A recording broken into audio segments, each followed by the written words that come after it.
Ladies and gentlemen, welcome to the 513 Sports Attack. I'm Nick, and with always my partner in crime, Cory. How you doing? I'm good, man. What's going on? Well, today is actually a special day here for us at the 513 Sports Attack. We have officially been sponsored by Old Carolina BBQ out of Mansfield, Ohio. If you're in the area of Mansfield or even in the surrounding area, stop by. They have some of the best barbecue in town. So, Cory, without the world of sports here, not a lot going on, right? So let's just go ahead, give a little draft recap. We'll cover our tri-state area here, the Colts, Browns, and then the Bengals. Let's just lead it off here with the Colts, man. Looks like they had a pretty solid draft for them, for where they had picks at. They didn't have a first-round pick, but they did pick up Michael Pittman, a wide receiver out of USC. They picked up Jonathan Taylor out of Wisconsin in the second round as well. With their third-round pick, they got Julian Blackmon, the safety out of Utah. Fourth round, they picked up one of the most underrated quarterbacks, in my opinion, in this draft, Jacob Eason out of Washington. Fifth round, they got Danny Pittner, an offensive guard from Ball State. And in the sixth round, Robert Windsor, defensive tackle from Penn State, Isaiah Rodgers, cornerback from Massachusetts, Desmond Patman, wide receiver from Washington State, and Jordan Glasgow, the linebacker from your Wolverines, man. So what are your overall thoughts here of the Colts? NFL.com gives them a grade B for this draft. Do you agree with that? What are your thoughts here? So I think it was really important for the Colts to address they needed offensive weapons. They really never had a breakaway running back. They didn't have a lot of up-tier talent receivers outside of T.Y. Hilton. You need to get him a compliment. So obviously to take Michael Pittman Jr., who was probably, could have been a first-round pick, obviously not as good as some of the other receivers, but obviously he definitely could have been a first-round pick. I think he's a great player out of USC in a pro-style offense. I think he'll fit right in, no problems asked. I think it was kind of almost a steal to see Jonathan Taylor still there in the second round. Obviously, us Big Ten guys, we've seen Jonathan Taylor. Obviously, we've both Michigan and Ohio State have kind of shut him down a couple times, but obviously he has great speed. And he's got, he's just very balanced as a runner, and I think he could end up becoming the starting running back there shortly. And then I think, like you said, Jacob Eason, I really do like Jacob Eason, and I think he will be the future. Obviously, maybe his college career didn't end up how he wanted it to be, but Jacob Eason is a very talented young fella, and I think that he's really solid. I think B is the perfect grade. I think they maybe missed out on a couple of guys maybe later on, and that they could have taken. But I think overall they had a really good draft that's going to help them in the next couple of years. Definitely. I definitely agree there with the B grade as well. I think, without having a first-round pick, you miss out on some key talent there. But to get a running back like Jonathan Taylor, in the second round is an absolute steal, like you said. Michael Pittman, another great wide receiver out of USC, the many that they've produced. I do like Julian Blackmon, though, the safety out of Utah. He plays with very good vision. I think he's going to add to their defense as well and play a key role this upcoming year. The kid, the pursuit and the natural ability that he plays at the safety position is just phenomenal to watch. I've already said Jacob Eason, to me, like I said, was one of the best quarterbacks in this draft. I agree all around. I just never saw Jacob Eason even slipping to the fourth round, man. I had him in the second round at one point, Yeah. He was one of those kids that you thought, all right, he could be a first round guy if sophomore year of college, but things kind of took a little bit of a turn. But I think you're right. I think he really could have been a second round talent. So, to get him that late could work out for the best for them. But, obviously they do still have Phillip Rivers, as their free agent signing quarterback. So I think that, maybe something to look forward to for Colts fans. Oh, definitely. And you know what I do like about drafting this kid? He's going to be a gunslinger. Phillip Rivers is a gunslinger. That's what he does. He throws a pigskin. And I think he's going to be, I think getting Jacob Eason, a kid who has, unlimited potential at the quarterback position, to pair him with a guy like Phillip Rivers, who at this point in his career has seen everything, knows different coverages, and this will give Jacob the time to pick that brain a little bit, and actually learn NFL, defensive schemes, why, Phillip went to this audible versus this one. Those types of things that you don't get when you're thrown straight into the league, as another quarterback who we'll be talking about here later. So I think that's going to be really good for Jacob himself and his professional career, as well as the Colts way down the line.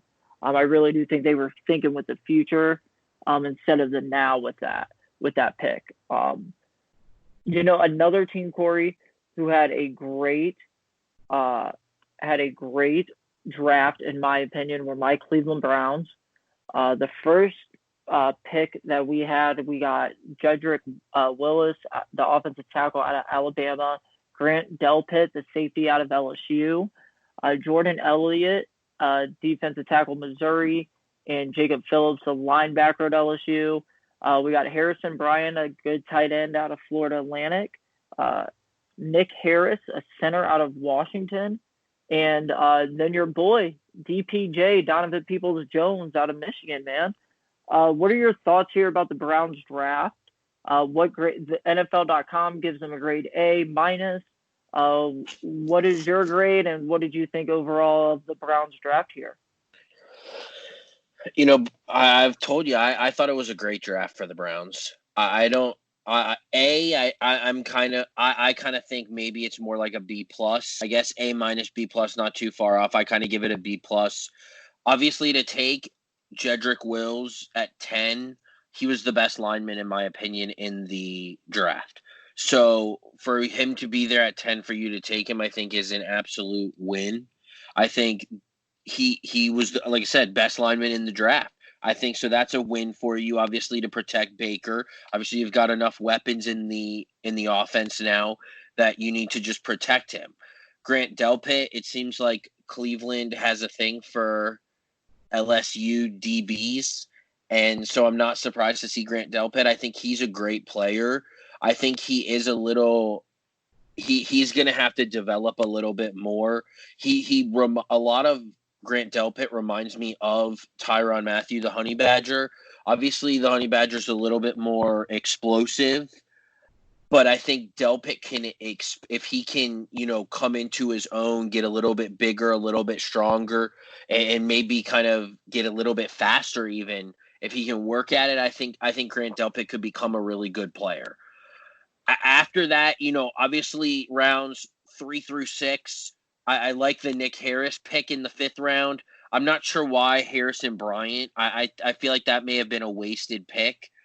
I think at this point you obviously should load up on offensive line, I think. So I probably wouldn't have maybe taken a tight end. So I'm going to stick with a B+. But again, Donovan Peoples-Jones, we talked about him a lot.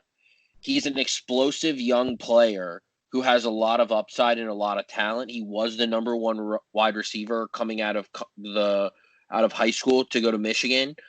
He's very explosive. I think he has a little issue going across the middle, holding onto the ball when he gets those chances. But I mean, overall, when he gets the ball in his hands, he can take it to the house anytime. So he's one of those guys as well. So I think a great draft. I'm going to give it a B+, but overall a great draft for the Browns. Yeah, I'm actually very pleased with the Browns draft this year. I was actually thinking to myself here, when was the last time you saw a Browns draft where they did not have a quarterback, where they did not draft a quarterback? It seems every single year, as a Browns fan, we've always drafted a quarterback. It's finally nice to see one where we did not take a real skilled position player, and I'm talking your running backs, quarterbacks, wide receivers, a tight end, if you will, a cornerback, those types of players are offensive skill players rather, not team, until the fourth round. We beefed up the line with the best offensive lineman, like you said. I agree with you. And Wills from Alabama. Grant Delpit is, in my opinion, probably the best safety to come into this draft or come out of this draft. And then I do like the next Nick Harris pick, and I definitely agree with you with Donovan Peoples-Jones. As we were talking about earlier, I said he is explosive in the way where if he's one-on-one going straight down the field, you better throw him the ball because he's going to catch it and take it to the house. But as you already stated, Cory, when he goes across the middle, he has hand issues. I don't know if it's, taking so many licks over his college days, playing in the Big Ten, because that's what happens when you go over the middle, or if it's just he's afraid to take those types of big hits, and he knows if he catches the ball, he's taking it, he's going to take a big hit, or what's going through his mind is maybe if I don't catch it, they make contact with me anyways, and I get a roughing a personal foul penalty. I don't know, but he does have some issues with his hands, and he needs to fix that, especially if he wants to perform at the next level. However, though, with all that being said, I do think he has the potential to be a great fit with OBJ, Jarvis Landry, Austin Hooper, and Njoku, who we still have on the other side of all them too. So I think he definitely has the right guys to be around to fix that issue and to give him more confidence, going throughout the season, with OBJ and Jarvis being veterans. So, I think that pick has the potential down the road when we look back at it to be like, wow, the Browns got a steal at that pick. But I agree with you with the Harrison Bryant pick. I don't understand the tight end. You have two already who are stellar tight ends. You just signed one to a huge contract. So I'm not sure what you were thinking there. I agree with you, Cory. We should have went offensive lineman at that pick, just to beef up the offensive line and get some depth at the offensive line, because you can never have too much depth on your O-line. Overall, NFL.com says A-. I actually, as a Browns fan, I'm going to sound a little biased, but I'm going to go with a solid A here. I think we had a stellar draft when you look back and you see the pieces we got with the pieces we were missing. Everybody can fill those holes, and everybody's pretty much ready to play day one. Wouldn't you agree? Yeah, I mean, I think they all could be day one players, and I think overall you may look back and see that it could be an A. I don't know that it's quite there yet. I think there's some questionable players and choices that they made, but obviously once you get past round 3, everything can be questionable. But I mean, you're right. A lot of those, I mean, Wills, Delpit, and probably Jacob Phillips are probably day one starters. So, 3 of your top 4 picks will probably be starters day one. Yeah. Oh, I agree. And I think that's, one heck of a draft, to get, to have 4 picks and 3 of your 4 are first day starters. I don't think a lot of teams have that, or really get that opportunity to draft those types of players for the holes that they need, versus, what they've done in the offseason as well. All right, Cor. Well, let's move on to the hometown Bengals. We all know who the number 1 overall pick was, Joe Burrow. Then they got another weapon in T. Higgins out of Clemson. They picked up Logan Wilson, the linebacker out of Wyoming. Got Akeem Davis Gaither out of the linebacker out of Appalachian State. Khalid Kareem, defensive end, Notre Dame. Hakeem, not going to butcher his last name, the offensive guard out of Kansas, and Marcus Bailey, the linebacker out of Purdue. NFL gives him an A. Cory, as a you know, as since we are the 513 Sports Attack, and they're your hometown Bengals. What did you think about the draft this year for the Bengals? I agree. I think it's perfect. It's been a long time, I think, since I could finally be really happy with the Bengals draft. Obviously they took Joe Burrow number one. They decided he was their guy, hometown kid. I like it. I like his poise. I like his arm. I think there are some things that he's going to need to work on for sure, but what quarterback doesn't? I think he wants to work. He's already shown and reached out to teammates saying that he wants to get 7-on-7 drills so he can get comfortable. I mean, he's the real deal. So I think him number one overall is no surprise. He's going to be home playing, obviously, with Andy Dalton signing, obviously being cut by the Bengals and signing with the Dallas Cowboys. He is the day one starter.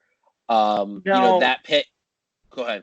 No. I just want to talk about Joe Burrow just because he is the number one overall pick. So let's talk a little bit about good old Joe. I love the pick at number one for Joe Burrow. I think he is the best quarterback in this draft. And the kid has made NFL throws, even going back to high school. We didn't get to see a lot of him in college. You only saw 2 seasons, but what you did see was a guy capable of making those NFL throws. Not only that, he showed great ability in his 2 years of starting to read defenses, check out of plays, call the right audible according to what the defense is showing you. And what the coverage is showing you, and he executed 100% of the way. People will say, oh, he came out of nowhere. He had an average 2018 season going 9-3. No, he didn't. He ran into 2018. They lost to Alabama, and didn't they play for the national championship? You know what I'm saying? And then he gets and then what I saw the best out of him this past season in college, and why I'm so high on him and why I think he really is a day one starter for you guys, Cory, is the old fantasy loving offense that you had in New Orleans. That offensive coordinator who ran that offense was the offensive coordinator at LSU last year. And what did Joe Burrow do? He put up the same kind of numbers that Drew Brees did all those years, and all of the players around him put up the same numbers that all the Saints Alvin Kamara put up from the running position. So right there, that told me he is ready to run a pro offense in the modern day pro offenses. Wouldn't you agree? I disagree with that. No, I do think. I think the thing that really, I always thought Justin Herbert was the best quarterback in this draft. But after watching tape and seeing how they talk about Joe Burrow, the one thing that really stands out about Joe Burrow on tape is when that moment is brightest and you need the big time throw, every single time he hit that big time throw. You did not see him overshoot a guy 2 times in a row. You didn't see that because he made the adjustment. And his leadership is something that the Cincinnati area has not had in a long time. Obviously Andy Dalton was a leader on and off the field. You can say what you want, but there's a difference between just being a leader. Joe Burrow is a competitor. He wants to talk. He wants to get in your face. He wants to be that guy. And he's also the guy who's going to get your team to work their ass off to make sure that they go ahead and continue to do what's supposed to be done so they can achieve what they want to do. And that's something that the Cincinnati area really needs and has yet to have since maybe Carson Palmer days. And you know what? And speaking about Carson Palmer here, and another quality that Joe Burrow has, as you were saying, was that, and the only word I could think of is the swagger aspect. He walks around, and like you said, he's a competitor. He wants to win. He's not afraid to get in your face, and that's the type of leader that the Bengals need. Being in Southern Ohio, being in the Rust Belt, you have to have some of that attitude to really get, not only the city behind you, as we saw Baker did up in Cleveland, but also the team then gathers around you. Because that's what this area, that's what Northern football and being in this, and just, in the Midwest is all about. It's a grind every day. That's the mentality that we have, and that's what he has. And yeah, Andy Dalton just doesn't have that. He's more of a laid back kind of guy, not going to get in your face type of guy. And to be honest, and that works in some cases with some players. But when you have like the guys around you, like AJ Green, and all those other guys, you gotta, they want to play with that fire because that's what they're used to. Yeah, and the thing is, we'll talk a little bit later about The Last Dance. There's a couple quotes in The Last Dance that kind of, when the Bulls couldn't beat the Pistons, they tried to, the bad boy Pistons were trying to push them around, right? Trying to push them around. Well, the Steelers and Ravens have been pushing the Bengals around for too long. Joe Burrow is not going to take that. He's not going to let that happen. They're going to push him around. He's going to make sure that they get stronger. They work on it so that when the time comes when the Steelers try to push us around, we will be ready and we will be the ones doing the pushing. And I think the Bengals had a lot of talent last year that was sidelined. Their first-round pick, Jonah Williams, not on the field. He will be on the field this year. It's one of those things where I really think A.J. Green was not on the field last year. He will be. John Ross, injured a lot of the year last year. He's supposed to be fully healthy. Now, obviously, we signed T. Higgins, and I think T. Higgins is a great pick. We talked about that. I think T. Higgins is a phenomenal first-round or second-round pick. I think he was a first-round talent as well. One of the best wide receivers in this draft. With Higgins. Yep. And so, and that's a steal going in the second round, in my opinion. Yeah. I think, moving on, what you do is you try to provide Joe Burrow with the best offense, but we already have a lot of talent on offense, a lot of young linemen. So then you take T. Higgins, like the pick. Obviously, A.J. Green is not going to last forever. You need someone who can be a guy like that. A.J. Green can take him under his wing. T. Higgins is a great pick. I love it. Round 3. I was not sold on Logan Wilson right off the bat. When I heard about him, I had to do a little bit of research about him. He's a captain. He was a guy who they counted on. He's a fast linebacker. And in the day and age of the NFL, when you have these shifty wide receivers, shifty running backs, you need to have end-to-end speed at the linebacker position. And Logan Wilson does have that. So I think Logan Wilson may be an underrated pick in the third round. I think he might be I think he will actually end up becoming a day one starter for the Bengals for a long time, and I think he will be a starter just because of his speed and athleticism at the linebacker position. Akeem Davis-Gaither is another guy who is he's flat out a good, solid, knock-you-down linebacker with some speed. So, again, they're filling a need. The Bengals' defense, linebacker-wise, has been not too great the last couple of seasons. Always been a little bit slow. You have a lot of wide receivers who go across the middle and running backs who go right down the heart of the middle, and no one can tackle them to the outside, anything, so getting faster. Again, down the line, Khalid Kareem, a solid pick. Hakeem Adeniji, I think his name is. I think it's Hakeem Adeniji.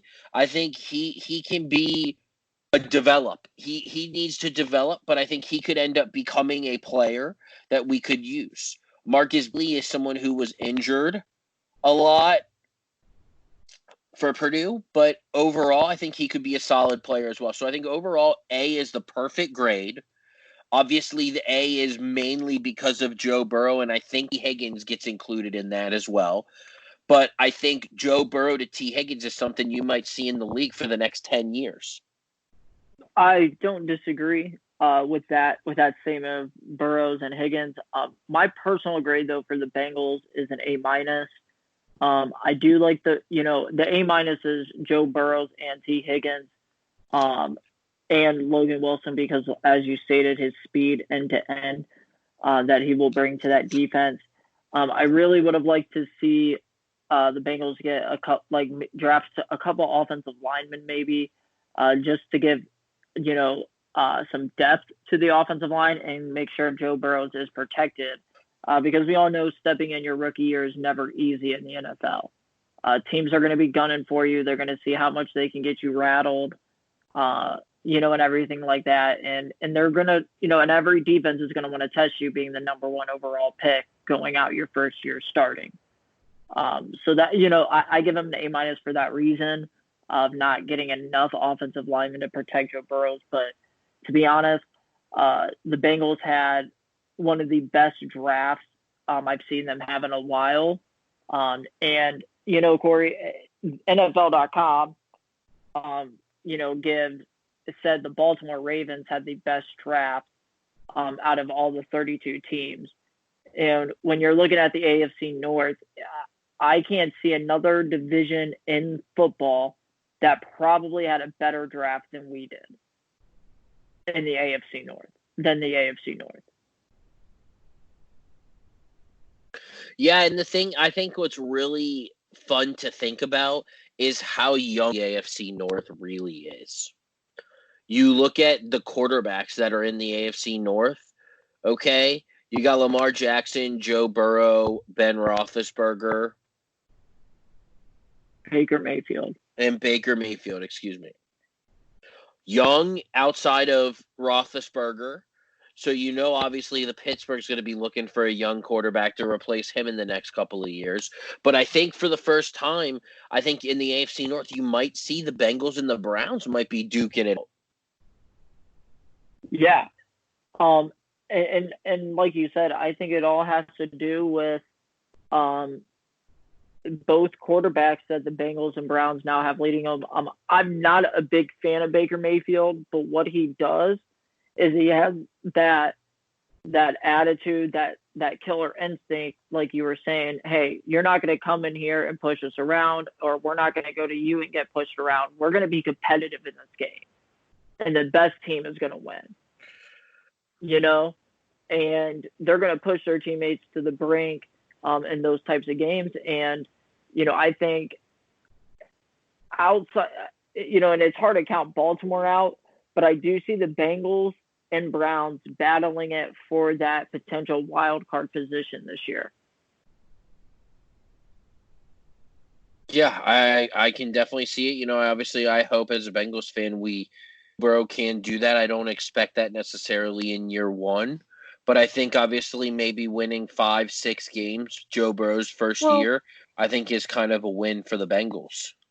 Well, and let's just be honest. I mean, the Bengals record was 2-14. I mean, last year. But let's just be honest. Andy Dalton to AJ Green, if he's healthy, that adds another probably 4 to 5 wins onto the season. So now you're looking at 6 or 7 wins for the Bengals if AJ Green's healthy. And I think Joe Burrows himself is good enough to win you 5 games in the NFL his rookie year. He's good enough to win you 5 games. And then when you put the talent that you guys have around him with like the likes of Joe Mixon, the likes of John Ross, and T. Higgins on the opposite side of AJ Green, and I always forget the tight end's name in there, Cory. Tyler Eifert. And you have him in there. No, he's gone. He's in Jacksonville. He's in Jacksonville. Okay, sorry. So Eifert's no longer there. Sorry, my apologies. But with all the offensive talent that you guys still have, Joe Burrows is good for 4 to 5 wins his rookie year. Let's say 4. I personally think 5, but let's just say 4. So there's 4 wins there. AJ Green's good enough to in 4 other games. A.J. Green, even if Joe Burrows is having a bad game, A.J. Green and Joe Mixon combined for another 5 wins. So now you're looking at 9-7 from 2-14. Yeah, I think that's wild card territory. Yeah, I agree. I mean, it's all going to be about Joe Burrow turning the ball over. If we cannot turn the ball over and stay in games without turning the ball over, that was kind of the issue with Andy Dalton the last couple of seasons. He turned the ball over in the biggest moment.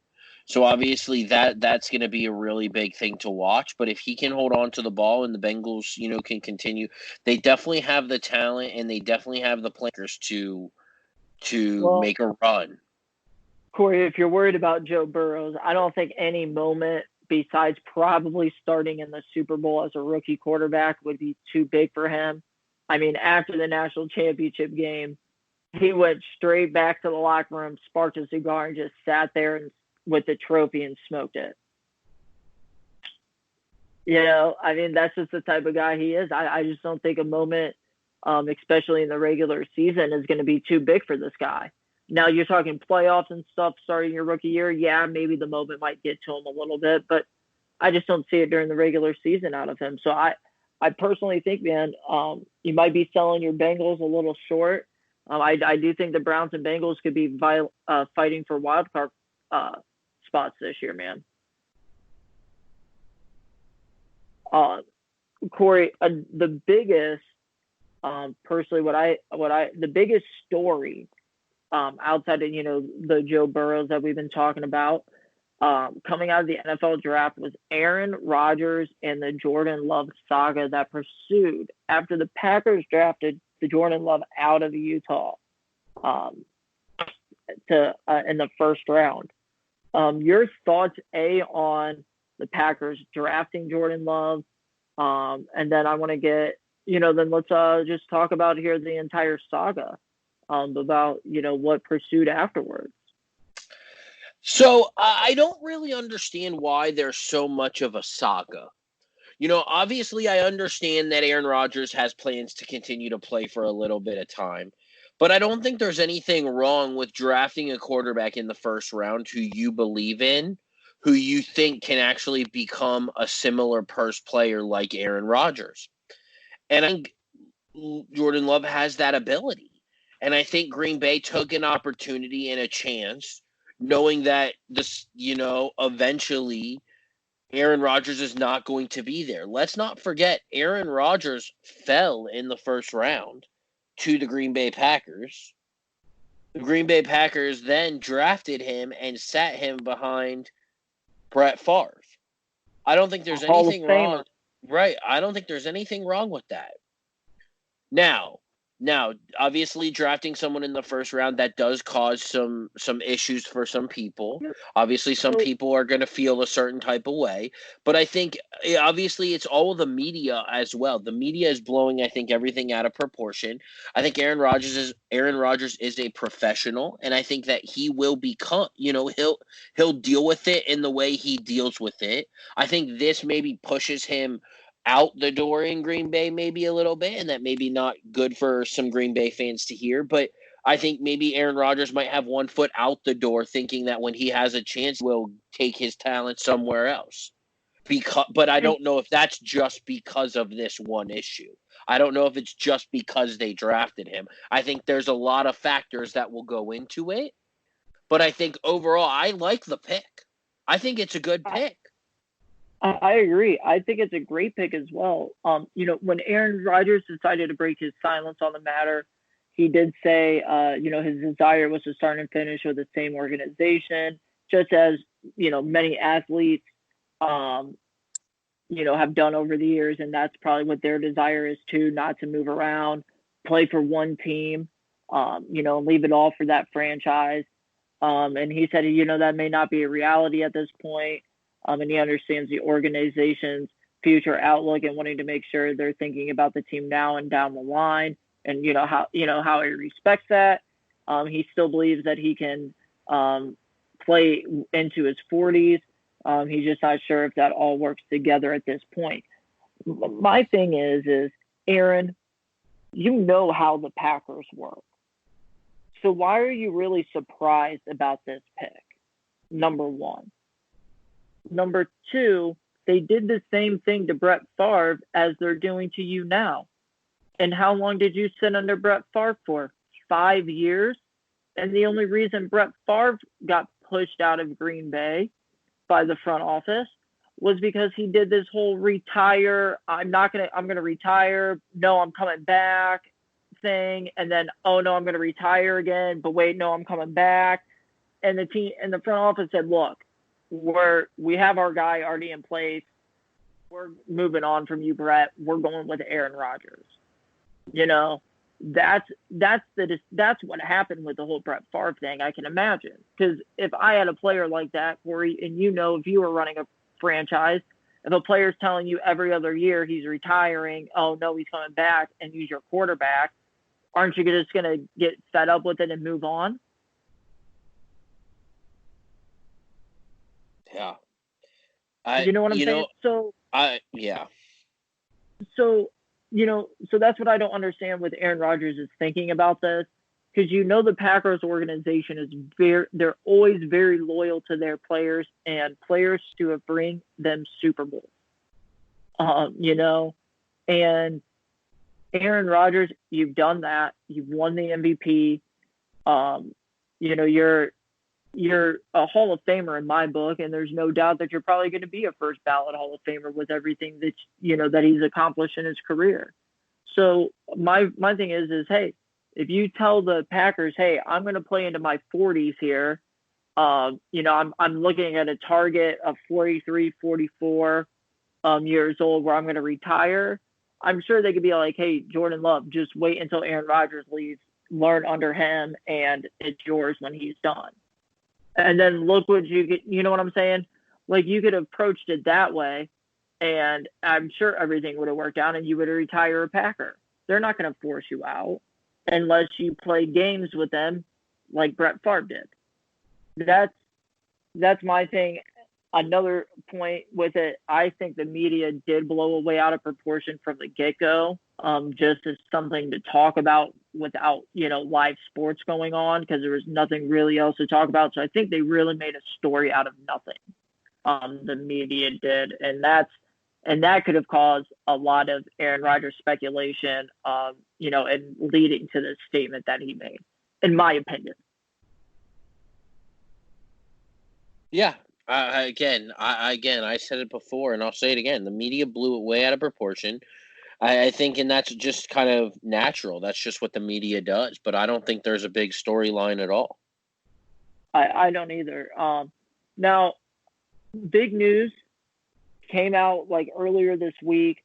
The NCAA is allowing college programs to start resuming summer practice and summer workouts, it looks like. Gene Smith, the athletic director at Ohio State, stated that they're probably going to be looking at anywhere from 20,000 to 50,000 fans in the stands at the Horseshoe. And from what I've seen the past couple of days, I'm sure you've seen it as well, Cor. It looks like a lot of other programs are looking probably to do the same in this case. What are your initial thoughts here? With the NCAA, it looks like college football is going to happen. Yeah, so I'm obviously very, very excited that college football is going to happen. Obviously, it's not that college football is back. It's some of the places that are allowing things to reopen those schools will have a chance to kind of have some practice and do what they need to.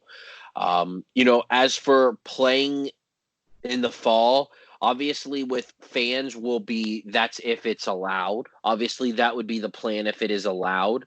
I really think if I'm the NCAA, however this decision has to be made, it will not be an easy one. Obviously I would love to be fans there, but I think at a point you have to think of safety. And I think these kids, the only people that should be allowed in the stadium is immediate family. I think that's where it's going to end up going. If anyone is allowed in there, I would allow just immediate family, not maybe 20,000. Obviously, these games, they make money. The university makes money on the ticket sales. Obviously, we know that, and there's going to be a huge, huge problem if there's no ticket sales coming in.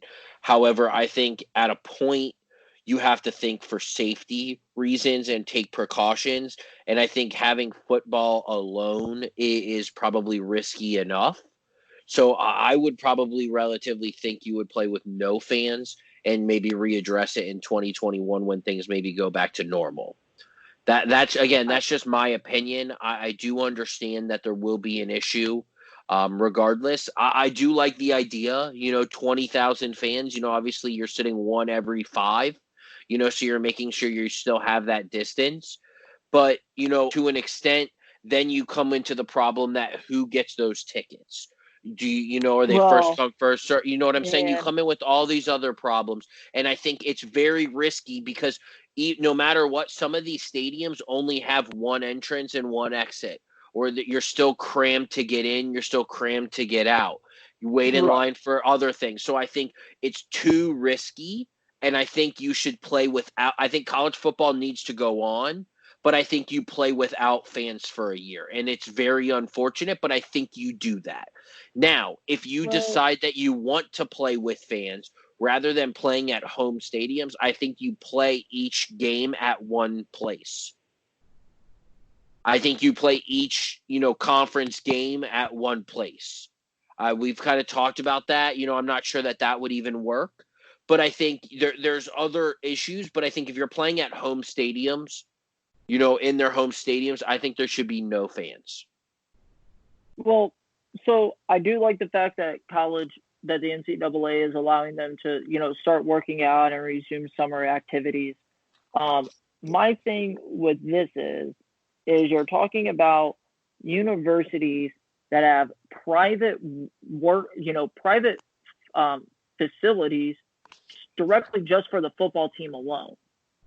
You're talking like Alabama, the Alabamas, the Michigans, your Ohio States, your Notre Dames, your Clemsons, probably now.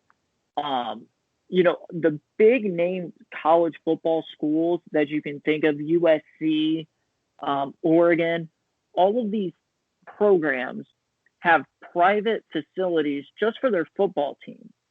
So, if you really wanted to, if they really wanted to have, they could have quarantined all the players for 14 days in like a dorm and allowed them to go to and from the facility with minimal, with only necessary staffing there, such as your head coach, your strength coach, your personal trainers, and your medical staff.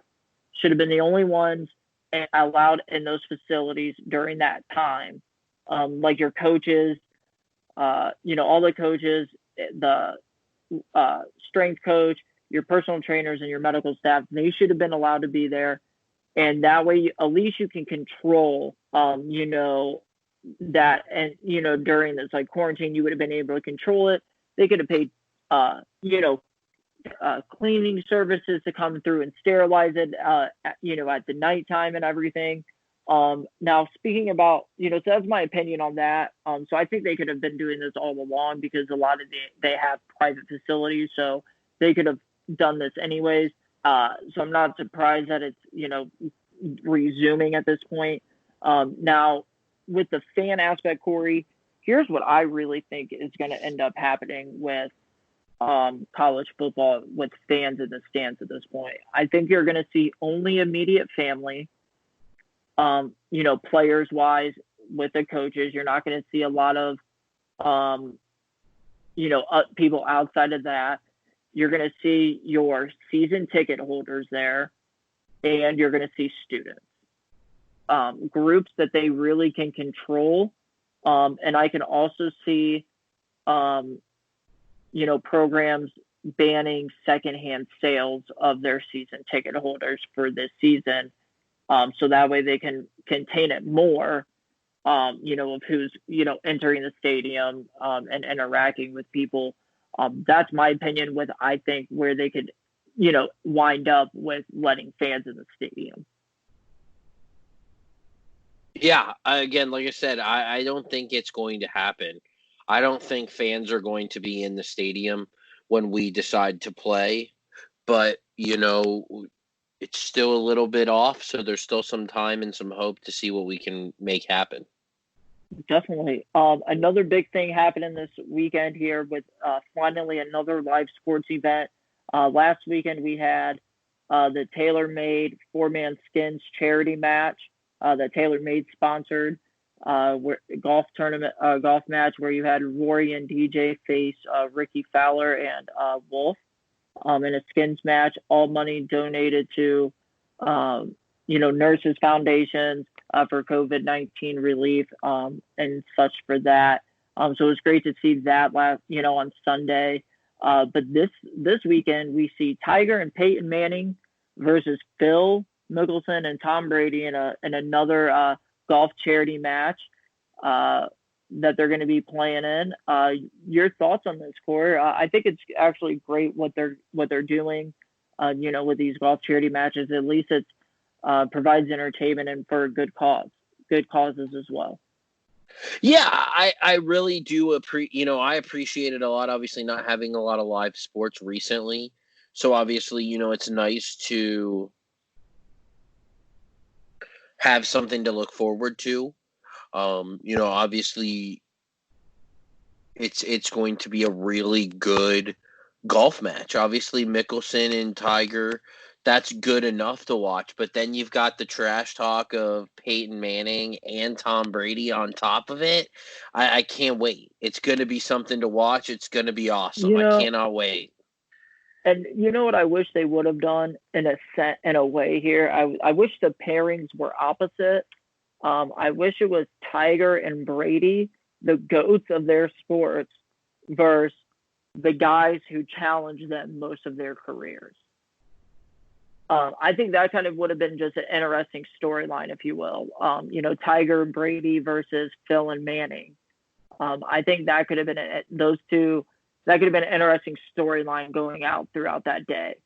The GOATs of their sports versus the guys who challenge them their entire careers. But I think it's just great what they're doing. I can't wait to watch it. It's going to be good to see a live sporting event again. And it's going to end.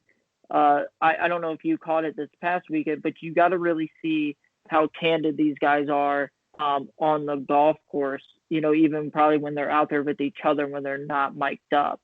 Because, Rory, DJ, Ricky, and Wolf are all mic'd up, and you got to actually hear, how they talk. They did some live interviews while they were walking to their balls after tee shots or walking up to the green, which, it was just kind of cool to see as a fan of golf and a lot of these guys, just seeing a different side of them than what you see on the weekends, at the Masters, the Open, and everything, where they're really locked in. It's nice to see these guys out actually having fun playing a game they love. Yeah. Yeah, it's like I said, it's going to be something to watch. I think it's going to be exciting. I do agree with you. I wish pairings were flipped, but I think maybe Tom Brady might be a little bit better than Peyton Manning at golf. I'm not sure. I don't know, but I do know that it's going to be a great sight to see and a great sight to watch, and I'm really looking forward to it. Definitely. So the biggest, thing everybody's been talking about it, Core, is The Last Dance, the documentary about the '98 Bulls. When what led to the breakup of Phil Jackson, Scottie Pippen, Kukoc, Rodman, Jordan, the entire gang there. What were your thoughts on, now that all 10 episodes have came out, what are your thoughts on it? We kind of lived that. We were young.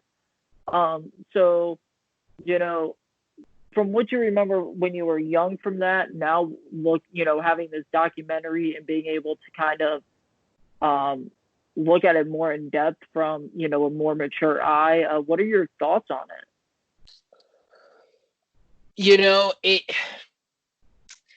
It was really awesome to watch. If you are a basketball fan, you need to watch it.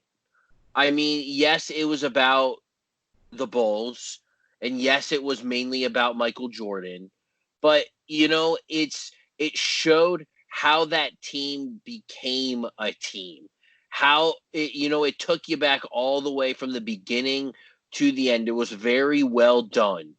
Now, I think some of the things were maybe a little over exaggerated. I feel like some of the things, they made, Scottie Pippen maybe not look, when he left Chicago, they made him kind of maybe look more like a villain than, actually what was happening. But, regardless, I think it proves a lot of things. You see the life that these, we all look now and people want to talk about LeBron might be better than Michael and everything like that. But, I kind of look at that and I can make an argument, for that same thing that Michael is the greatest of all time, but you have to, when push comes to shove and you look at how everything was done, The Last Dance was an unbelievable documentary. I really think I might even have to watch it a second time to really be able to really grasp everything to fully discuss it. But I mean, overall, I think it was a wonderful documentary. I think it proves a lot of things to a lot of people. And, I think it really shows that Michael Jordan was the dude. He was the dude. He was that guy. Everyone counted on him to be that guy, and he still was that guy. Yeah. Oh, I think that this documentary was very well done. I love how they took you through the beginning of from when Jordan got there to the end. When everything broke up. I loved how they went through the different pieces, perspectives too, and gave you the backstory about Scottie Pippen, the backstory about Dennis Rodman, the backstory into how Phil Jackson became the head coach of the Bulls, and all the working pieces that went into what we saw live, in our lifetime during that time period. So that aspect of it, to see and to be able to fully comprehend how all those pieces came to be, was incredible to watch. I know all over the internet it sparked the Jordan LeBron debate, and more people I've seen who've defended LeBron have actually were like, oh no, Jordan's the GOAT. And it's like, so I think it really opened up a lot of these younger guys who never got to watch Michael Jordan play. I think it gave them a real good insight to actually how good he was in his, in those years when he was winning championships, and even before that, and one thing that really did stand out to me, which I thought was kind of really funny, Core, was when Phil Jackson got hired as the Bulls head coach. He says, Jordan, Michael, you're not going to be, winning scoring. You might not be winning scoring titles every year. And he won 10 of them, and throughout his, 13-year career as a Bull.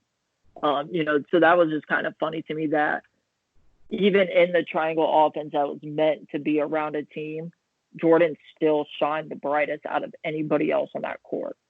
And you really got to see everything. Yeah, I really, the thing that really, I think, stuck with me, that obviously when we were young kids, we didn't necessarily see, but that the documentary really hit home was, you can say what you want about who Michael Jordan was, but at the end of the day, he was absolutely right. He never asked anyone to do anything that he wasn't willing to do. Everyone was running sprints. He was running sprints. He was asking everyone to come in and work out. He was the first guy in the gym, the last guy to leave. He was doing everything that he was asking everybody else to do. So obviously, as a kid, we don't see that. We didn't see the hard work that he put in. We only hear about it. So to be able to see that he actually was the one to get this going, that said, you know what, we're going to need to bulk up. We're going to beat the Pistons. This is what we're going to do. We're not going to be afraid of them. and we're not going to take it, and we're going to go in and we're going to beat them. And then, like you And, said, they were ready. And what happened was we're looking for a reaction. They didn't give them a reaction, and they knew right then that they had them beat. and speaking to that point, and a lot of people say this in the LeBron Jordan argument, is Jordan never made his teammates better. And I think this documentary pinpointed how Jordan made his team better. And it wasn't him passing the ball, giving them more shots, padding their stats or padding his stats.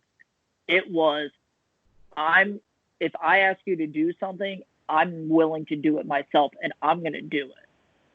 And I'm going to show you I'm going to do it, and you're going to do it as well, like you said. And that, to me, right there is the intangible that Kobe Bryant and Michael Jordan have over anybody else who's ever played in the NBA, in my opinion.